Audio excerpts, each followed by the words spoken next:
I'm Ari Holtzman, and I research large language models through the lens of conceptualization. How do we find the right abstractions to allow precise theory and experimentation of LLMs?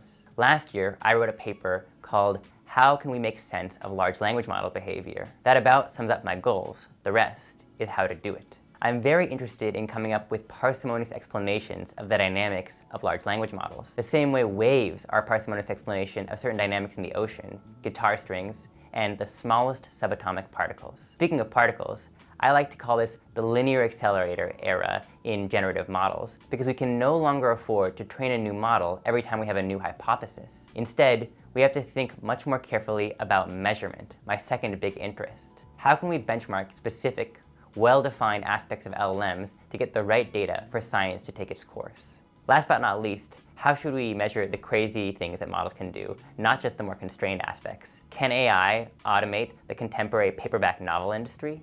How would we be able to tell? And how would that change the way people think about fiction? There are real stakes for the way human communication will change as the era of machine communication is born.